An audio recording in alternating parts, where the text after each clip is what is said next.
Dôvodom pre vznik nášho súkromného tanečného konzervatória bol ten fakt, že naši žiaci mali ku konzervatóriu tohto typu veľmi ďaleko. Najbližšie 8-ročné konzervatórium je na Slovensku len v Trnave a v Bratislave. Takže vlastne deti zo severného, stredného Slovenska a východného Slovenska nemali doteraz možnosť takto sa vzdelávať. Našu školu navštevujú žiaci prakticky z celého Slovenska. Máme už aj zahraničných žiakov. Keď som mala 4 roky, bola som veľmi hyperaktívna a mamina nevedela, čo so mnou, tak ma zobrala do folklórneho súboru. Chodila som na divadlo, na husle, na spev a tanec, ale skončila som pri tanci, pretože ma to bavilo najviac a bola tam spojená hudba s pohybom. Zo začiatku som si nebola veľmi istá, že či on ako chlapec má uplatnenie v tomto smere. A môj syn mi povedal, že vlastne umenie je nad tým, či je človek muž alebo žena a môže ovplyvniť vlastne publikum celou svojou osobnosťou. A teda vtedy ma to tak utvrdilo, že je to tá správna cesta. Keď sa vyskytla šanca, aby išiel na súkromné tanečné konzervatórium, tak sme neváhali. Začala som tancovať od 3 rokov a počas môjho štúdia, ako som tu, tak som spoznala veľké množstvo kamarátok. Vikinka tancovala od malička, najprv vo folklóre, ale potom folklóru bolo málo. Na to, aby sa vedela vyjadriť a celé to svoje teličko v tom tanci nejak uspokojiť, potrebovala niečo viac. Deti už prijímame po 5. ročníku, keď majú tak 11 alebo 12 rokov. Je to veľká výhoda, hlavne z toho tanečného hľadiska, pretože ich teličko je ešte viac flexibilnejšie, takže ich môžeme viacej ohýbať a formovať na tú cestu, ktorú potrebujeme, aby sa raz z nich mohli stať profesionálni taneční umelci. Naša škola má niekoľko špecifík. V prvom rade je to to, že pracujeme s malým počtom žiakov v triede. Je to preto, aby sme mali viac možností sa im venovať, aby sme mohli ísť s učivom viacej do hĺbky, a to aj v odborných, aj vo všeobecných predmetoch. Okrem toho pracujeme blokovo. Túto formu sme si zvolili preto, aby sme žiakov nepreťažovali.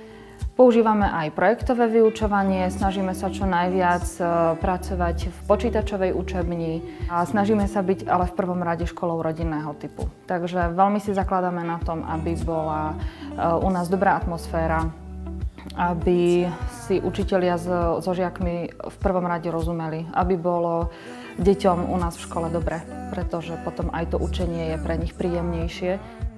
Chodia pravidelne aj na povinné rehabilitácie, pretože ich učíme, že telo je nástroj tanečníka, takže sa snažíme, aby sa naučili o to svoje telo starať. V rámci školy navštevujeme aj wellness, ako saunu, masáže alebo bazén, ale máme aj školskú psychologičku, ktorá nám pomáha.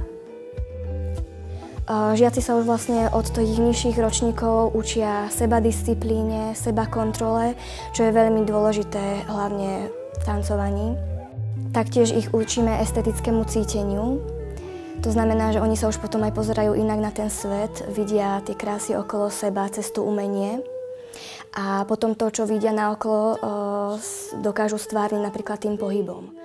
Bežný deň škola vyzerá tak, že začíname rozcvičkou na slalobuď každý individuálne alebo spoločne. Potom nasledujú všeobecné predmety ako aj chémia, biológia a podobne, alebo aj angličtina. Po obede tancujeme v tanečnom klube Jessie, kde vytvárame nové choreografie s trénerkami. Veľkou výhodou tejto školy je práve spolupráca s tanečným klubom Jessie, kde žiaci prichádzajú do kontaktu už aj s moderným tancom.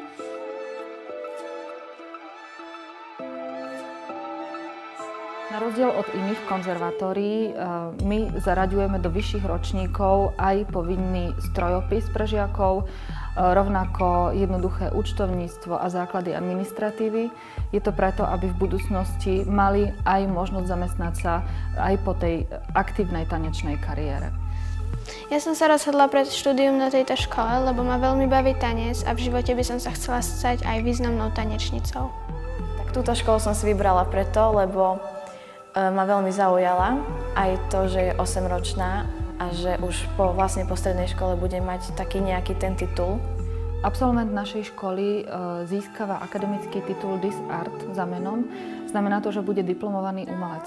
Okrem toho, že je pripravený na dráhu profesionálneho tanečného umelca, je zároveň aj kvalifikovaný tanečný pedagóg. Ten druhý stupeň štúdia je totiž zameraný veľmi na pedagogickú dráhu. Na tanci ma najviac baví to, že môžem vyjadrovať svoje pocity, dávať ich do tancov, do choreografií. Ale baví ma aj to, keď chodíme na zahraničné súťaže, kde môžem spoznať mnoho dobrých tanečníkov. Tak vo svojom živote beriem úspech už len to, že tancujem, ale v tanci som dosiahla nedávno na majstrovstvách sveta 4. miesto. Naposledy to bolo na majstrovstvách sveta v poľských Mikolajkách, 3. miesto v chlapcoch v junioroch. Videla som jeho prvé kroky a dnes v ňom vidím ten pokrok s každým koncertom, s každým školským rokom. Vidím ho rásť ako chlapca, ale aj ako tanečníka. Ale je to výzva pre učiteľov a pre nás všetkých, aby sme v tom spoločnom snažení pokračovali a nezastali. Keď tancujem, tak zabúdam na všetky svoje problémy, je to ako spánok. Dostanem sa do takého svojho sveta a nemusím na nič myslieť. Sústredím sa len a len na to. Je to úžasný pocit a proste mám chuť robiť to ešte ďalej a proste nie do nemoty, mám chuť tancovať do nemoty. Mali sme očakávania skôr vzhľadom k tancu, k tým umeleckým schopnostiam a zručnostiam. Ale dnes vidím, že to má vplyv aj na jeho osobnosť a teda, že je oveľa disciplinovanejší, cieľavedomejší. Tancujem preto, lebo ma tanec baví a najkrajší pocit je, keď ľudia sa postavia a na konci vystúpenia začnú tlieskať. Myslím si, že pre každú matku, aj pre každého otca je to ten pocit, že to dieťa svoj sen, ktorý si plní, asi splnilo. Pretože prinieslo radosť a šťastie všetkým tým, ktorí boli na tom vystúpení. Dnes má málo kto šancu robiť v živote to, čo by chcel. A že vlastne myslím si, že tu sa podarilo nájsť tú správnu cestu. Na našu školu prichádzajú deti. Sú ešte malé, sú to vlastne žiaci 6. ročníka základnej školy, ale odchádzajú ako maturanti. A našou úlohou je vychovať z nich dobrých ľudí, ktorí sa naozaj budú schopní zamestnať, ktorí budú aj dobrými rodičmi a veľmi si na tom zakladáme.